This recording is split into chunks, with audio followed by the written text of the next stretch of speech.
Teman-teman, sekarang saya sudah ada di atas. Ternyata saljunya belum begitu banyak karena sekarang saljunya sudah reda. Saya pikir kalau di atas saljunya banyak gitu. Jadi saya ingin menunjukkan sama teman-teman kalau di atas itu pasti jauh lebih banyak saljunya ketimbang di bawah. Kalau kita rumahnya kan di bawah. Nah, tapi karena banyak mobil juga sih yang melintas ke sini karena kebanyakan orang jalan-jalan juga. Jadi seperti yang teman-teman lihat tuh, jalanannya juga sudah tidak ada salju. Tapi saya melihat hari ini perkiraannya salju akan turun kembali di jam 11, jam 2 dan jam 12. Kalau sekarang kan baru jam 8 ya teman-teman. Nah, meskipun sekarang belum begitu banyak salju, tapi tetap aja dingin karena minus 4 derajat teman-teman. Seperti ini ya teman-teman. Berkomentar katanya bagaimana padang rumputnya kalau misalkan lagi ada salju, apakah tertutup salju? Ya, benar sekali tertutup salju seperti ini. Meskipun rerumputannya di sini masih berwarna hijau seperti yang teman-teman lihat, tapi lama kelamaan warna hijaunya akan berubah warna ya teman-teman, seperti pepohonan. Tapi karena ini adalah hari pertama, saljunya hari pertama teman-teman, jadi kalau hari pertama itu padang rumputnya masih belum terlalu signifikan. Mungkin pas 1 minggu baru berubah warna. Seperti itu ya teman-teman. Di sini sangat dingin sekali. Saya tidak tahu apakah saya harus ke atas sana. Saya yakin kalau di atas sana itu tidak ada mobil yang lewat ya, karena tidak ada rumah-rumah di sana. Menurut teman-teman gimana? Apa saya harus ke atas sana atau sampai sini aja? Tapi kayaknya udah terlanjur sampai sini ya teman-teman, kita naik ke atas aja ya. Jika teman-teman tertarik, teman-teman bisa mengikutinya ya. Teman-teman, puncak salju di Jerman biasanya di malam Natal. Di malam Natal adalah momen penting di mana toko-toko tutup lebih awal dan keluarga berkumpul dan menikmati hidangan tradisional. Selain pasar Natal, ada juga festival musim dengan yang lainnya, seperti festival jazz. Sekarang saya mau bercerita kenapa di Jerman ada salju. Karena lokasinya di Eropa Tengah yang membuatnya berada di persimpangan beberapa sistem cuaca utama dan memiliki topografi yang bervariasi, menciptakan kondisi ideal untuk salju di musim dingin. Jerman memiliki musim yang jelas dan musim dinginnya di bulan Desember sampai Februari, tetapi kadang lebih cepat, bisa lebih awal, seperti awal November atau pertengahan November atau akhir November. Nah, di tahun ini pertengahan November ya teman-teman. Lokasi geografis Jerman membuatnya dapat menerima masa udara dingin dari wilayah kutub utara dan Eropa Timur, serta udara yang lebih hangat dan lembab dari Laut Atlantik dan Mediterania. Ketika masa udara dingin dan lanskap ini bertemu, maka uap air mengembun dan membeku menjadi kristal es atau bisa disebut juga sebagai salju. Jerman memiliki dataran rendah di utara dan daerah pegunungan di bagian tengah dan selatan. Ketinggian yang lebih tinggi di daerah seperti Bavarian dan Alpen menyebabkan suhu yang lebih rendah dan presipitasi yang lebih sering, sehingga salju sering turun dan bertahan lebih lama di sana. Puncak tertinggi Jerman, Zugspitze, selalu tertutup salju. Ini jalanannya naik ya teman-teman, jadi harus pelan-pelan saja. Nah, meskipun daerah utara yang lebih datar dan dekat pantai cenderung lebih ringan musim dinginnya karena pengaruh laut, mereka masih bisa mengalami salju saat kondisi cuaca dan ekstrim. Salju turun harus ada uap air yang cukup di atmosfer. Uap air ini membeku di awan pada suhu di bawah 0 derajat Celcius, membentuk kepingan salju yang kemudian jatuh ke permukaan. Singkatnya, salju di Jerman terjadi karena kombinasi suhu dingin yang konsisten selama musim dingin, ketersediaan kelembaban yang diperlukan untuk pembentukan kristal salju, terutama didorong oleh pengaruh geografis dan pola cuaca regional. Nah, bagaimana padang rumput di musim salju seperti ini nih, padang rumput yang di kiri dan kanan saya? Padang rumput di Jerman mengalami signifikan dari lahan hijau subur menjadi lanskap musim dingin yang didominasi oleh warna putih, seperti yang teman-teman lihat.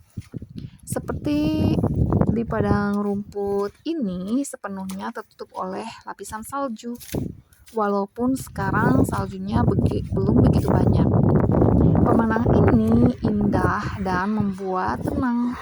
Tetapi jika saljunya tidak terlalu tebal, rumput-rumput akan membeku dan diselimuti embun es seperti yang teman-teman lihat. Nah, sekarang saya harus menyeberang, teman-teman. Di sini 70 kecepatannya, jadi saya harus lebih hati-hati. Sepertinya tidak ada mobil. Sebentar, saya harus berhati-hati. Pastikan di kanan dan kiri tidak ada mobil. Ayo kita teman-teman nyebrang. Alhamdulillah. Nah, teman-teman, seperti yang saya bilang, rumput-rumput akan membeku dan diselimuti embun es, memberikan tampilan sangat dingin dan beku. Teman-teman, ini adalah Erdbeer, atau kalau bahasa Indonesianya strawberry. Nah, di sini biasanya teman-teman adalah bunga-bunga liar. Kalau musim panas di sini banyak bunga-bunga liar seperti di video-video saya sebelumnya. Kita lanjutkan perjalanan ke depan sana ya teman-teman. Nah, jika salju mencair atau hanya turun sedikit, rumput di bawahnya seringkali berwarna hijau pudar atau coklat karena pertumbuhan tanaman melambat atau berhenti total akibat suhu rendah dan kurangnya sinar matahari.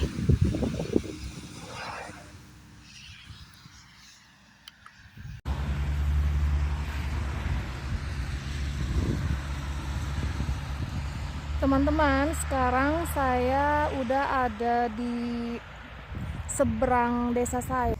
Jadi saya sudah melewati jalan utama. Nah, saya hanya ingin melihat saja di sini.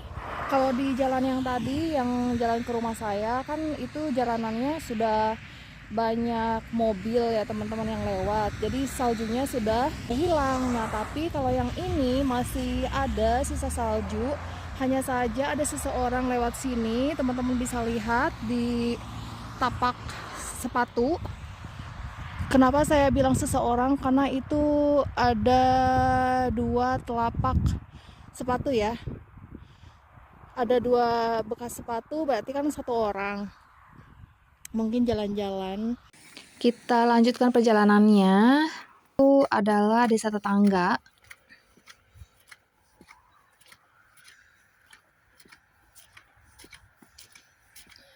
Tapi sebenarnya teman-teman, ini jalanannya ini buntu ya, tidak bisa ke desa tetangga itu. Jadi kalau misalkan mau ke desa tetangga itu ke jalan yang lain. Kalau dari sini agak jauh. Kalau ini jalanannya buntu ya.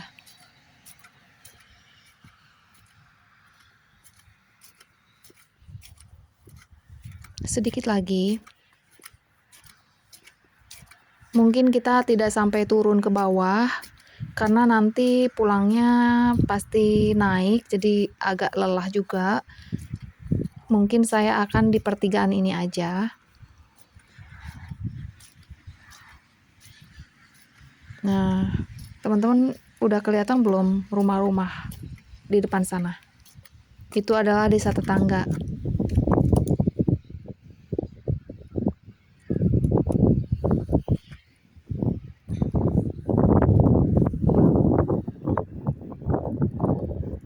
Nah, ini adalah padang rumput. Sama di desa saya juga itu adalah desa peternakan dan pertanian, dan ini juga sama daerah peternakan dan pertanian. Jika kita belok ke kiri lurus, di sana juga ada peternakan sapi dan ada juga perkebunan stroberi, dan tadi teman-teman sudah lihat di depan sana ada seperti toko kecil seperti itu yang bergambar stroberi. Nah, itu adalah toko kecil untuk menjual stroberi. Tapi itu jika di musim panas. Sekarang mungkin sudah tidak lagi ya teman-teman, sudah berbeda musimnya. Nah, kita akan di sini saja mungkin di depan, karena kalau kita ke arah depan sana lurus aja itu adalah jalan buntu. Kalau kita belok ke kiri juga di sana tidak jalan buntu, cuma nanti kalau pulangnya naik gitu teman-teman, karena itu kan turunan. Nah, kita mungkin akan di sini aja. Seperti yang saya tadi bilang, teman-teman, di sini tidak ada mobil, makanya saljunya masih kelihatan tebal. Hanya saja tapak sepatu seperti itu ya. Nah, teman-teman lihat di sebelah sana di depan, itu adalah desa tetangga. Nanti saya perbesar supaya teman-teman melihat. Kelihatan tidak? Belum. Nah, ini. Teman-teman lihat. Nah, itu adalah desa tetangga ya, teman-teman. Saya tidak tahu berapa jumlahnya, tapi kalau desa saya itu paling sedikit, hanya 20 rumah saja. Teman-teman, sepertinya salju turun kembali, teman-teman lihat di kamera. Teman-teman, ternyata saljunya sekarang turun lagi seperti yang teman-teman lihat. Saya akan cepat-cepat, hujan turun terus kena wajah itu kan pasti sakit ya. Nggak sakit sih.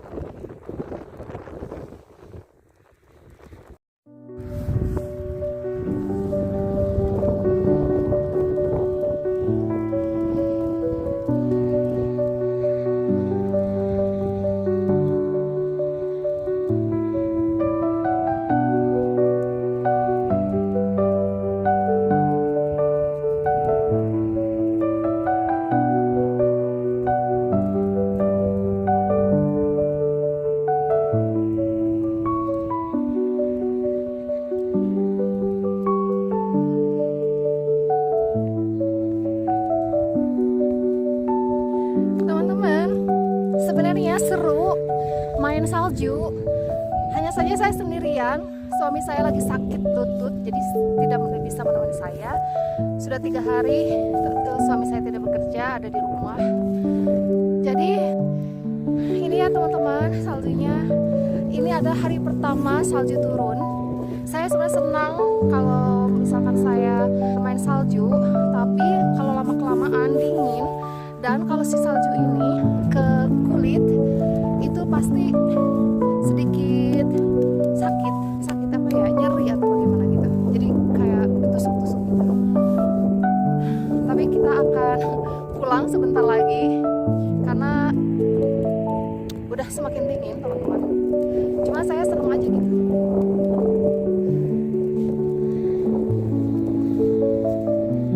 Masya Allah. Teman-teman, ini sebenarnya kayak di negeri fantasi ya, tapi ini nyata. Memang Allah itu maha besar. Allah is gross, Allah maha besar.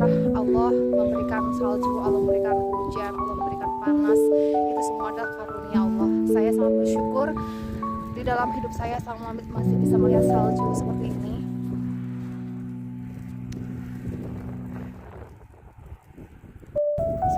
Seperti yang teman-teman lihat.